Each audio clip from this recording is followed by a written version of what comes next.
بسم اللہ الرحمن الرحیم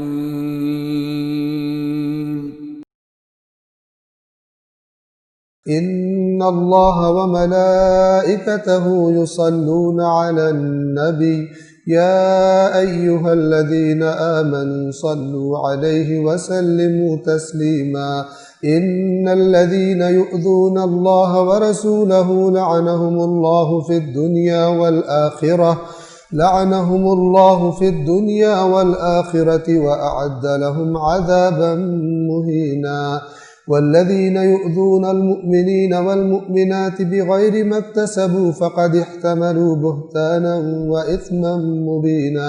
اللہ اور اس کے فرشتے یقیناً نبی پر درود بھیجتے ہیں، اے ایمان والو تم بھی ان پر درود و سلام بھیجو جیسے سلام بھیجنے کا حق ہے۔ صلوات پڑھیے محمد والے۔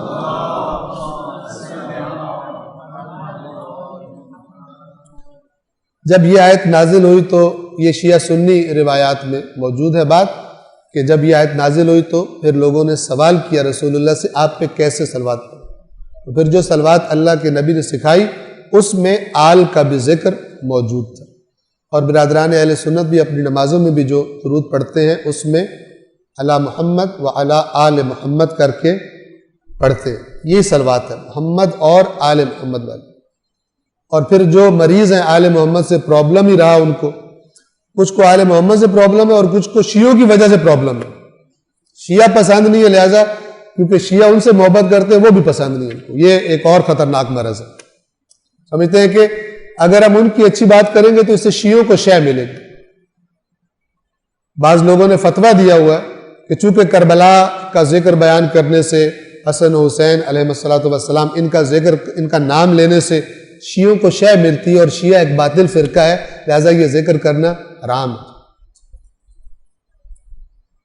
یہ ذکر کرنا حرام ہے، لہذا کم ذکر کرتے ہیں۔ لیکن جن کے دلوں میں اللہ نے شمع روشن کی ہو وہ پھر ان کے جڑوں میں بیٹھ کر بھی، ان کے وسط میں بیٹھ کر بھی اللہ نے جب ذکر یہ سنانا ہو تو وہ سنانے کے وسائل فراہم کر دیتا ہے، جس سے کام لینا ہو خدا کام لے لیتا ہے۔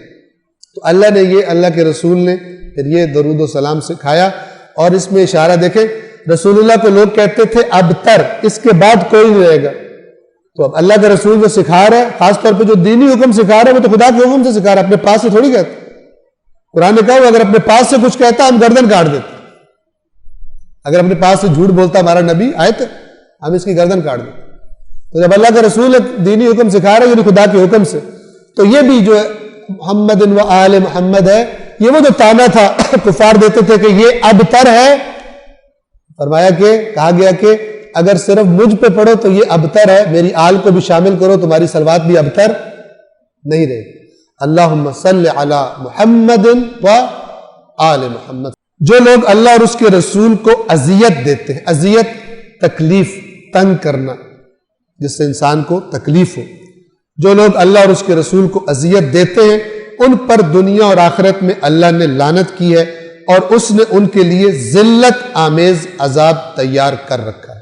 کچھ ہستیاں ایسی ہیں کہ جن کے بارے میں ثابت ہے، نہ شیعوں میں نہ سنیوں میں کوئی اختلاف نہیں ہے، ثابت ہے کہ اللہ کے نبی نے فرمایا جس نے اس کو اذیت کی اس نے مجھے اذیت کی، خود ملا دیا، جس نے اس کو اذیت کی اس نے مجھے اذیت کی۔ اور ہم کہتے ہیں کہ یہ اللہ کا نبی اگر اپنے نبی ہونے کے اعتبار سے یہ بات کر رہا ہے کہ اس کو اذیت، تو پھر یہ آیت بہت ہی خطرناک دھمکی ہے ہر اس کے لیے کہ جس نے کسی بھی زمانے میں ان ہستیوں میں سے کسی کو اذیت کی ہو جس کی اذیت کے بارے میں نبی نے فرمایا کہ اس کو اذیت کرنا مجھے اذیت کرنا۔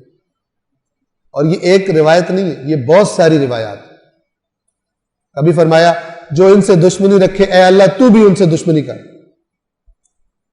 یہ لاڈ نہیں ہے، رسول اللہ اللہ کے نبی ہیں، انہوں نے دین پہنچانا ہے، دین میں اپنے خدا نخواستہ ایسے لاڈ کے جو دین سے کوئی ہٹ کے لاڈ ہو شامل نہیں کر سکتے۔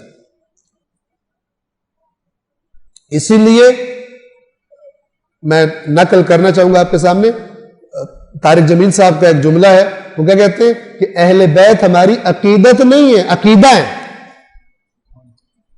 عقیدہ ہے، یعنی ان سے محبت جزو ایمان ہے۔ جس کو ان سے محبت نہیں ہے، دشمنی تو پھر ایک کام ہی خطرناک ہوگی۔ جس کو ان سے محبت نہیں ہے اس کا ایمان نہیں ہے. اسی حدیث کا وہ ورژن ہے. خاص طور پر علی سے محبت مومن کرتا ہے اور علی سے بغض منافق رکھتا ہے. یہ سب آپس میں جڑا ہوا. اس کی جڑیں بہت گہری ہیں.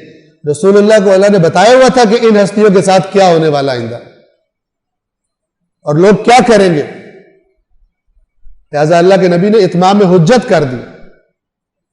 کہا کہ ان سے محبت جزو ایمان ہے. اب جنہوں نے ان کو ذبح کیا، جنہوں نے ممبروں پہ چڑھ کے ان کو گالیاں نکالی ہیں، ان پہ لعنتیں کی ہیں، نعوذ باللہ، کرتے رہو تعویلیں، کرتے رہو تعویلیں. کسی کو ایکسیپشن نہیں ہے، کسی کو ایکسیپشن نہیں ہے. یاد رکھیے گا قرآن مجید کے مخاطب رسول اللہ اور سب سے پہلے قرآن کی اجر کے بھی مخاطب صحابہ کرام ہے. قرآن کی دھمکیوں کا بھی خطاب صحابہ کرام سے. کوئی صحابی ایسا نہیں ہے رسول اللہ کا جس کو ایکسیپشن ہو اللہ کے قانون سے. خود رسول اللہ کو نہیں یہ قرآن کہتا ہے اے رسول ان سے کہہ دیجئے اگر میں بھی خدا کی نافرمانی کروں میں ڈرتا ہوں قیامت کے دن کے عذاب سے. جھوٹ ہے قرآن میں. کس لیے بولا؟ اللہ کے رسول نے نعوذ باللہ نافرمانی نہیں کرنی، لیکن قانون بتایا جا رہا ہے کہ کوئی ایکسیپشن نہیں، کوئی استثناء نہیں. اس بات پر آپ توجہ فرمائیے کہ کوئی ایکسیپشن کسی کو اس معاملے میں نہیں ہے. جو بھی اذیت کرے، تکلیف دے، وہ اپنی اس تکلیف دینے کا نتیجہ. لہذا یہ آیت کیا کہہ رہی ہے؟ جو لوگ اللہ اور اس کے رسول کو اذیت دیتے ان پر دنیا و آخرت میں اللہ نے لعنت کی ہے اور اس نے ان کے لیے ذلت آمیز عذاب تیار کر رکھا ہے. اور جو لوگ مومن مردوں اور مومن عورتوں کو ناکردہ گناہ پر اذیت دیتے، کیا ہی نہیں ہوتا، بہتان لگا دیتے. یاد رکھیے گا ایک ہے غیبت، ایک ہے بہتان. غیبت وہ عیب بیان کرنا کسی کا جو اس میں ہو. مثلا ایک شخص جو ہے اس میں عیب ہے، وہ مثال کے طور پہ جھوٹ بولتا ہے. مثلا اس کی بیک پر بتانا لوگوں کو جھوٹ بولتا ہے اور شیطان ایک اور جملہ بھی سکھاتا ہے، وہ منہ پر بھی آئے تو میں کر لوں. سبحان اللہ. یہ جواز کا سسٹم پیدا کیا جائے. میں منہ پہ بھی کر لوں گا، میں کوئی پشت بیک پہ نہیں کر رہا. جو عیب اس میں ہو وہ بیان کیا جائے تو غیبت ہے. جو عیب اس میں ہو ہی نہ، وہ غیبت سے بھی اونچے لیول کا، اسے کہتے ہیں بہتان. بہتان تراشی کرنا. جو لوگ مومن مردوں اور مومنہ عورتوں کو ناکردہ پر اذیت دیتے ہیں، جو انہوں نے کیا ہی نہیں ہوتا، انہوں نے بہتان اور صریح گناہ کا بوجھ اٹھایا ہے. صدق اللہ العلی العظیم.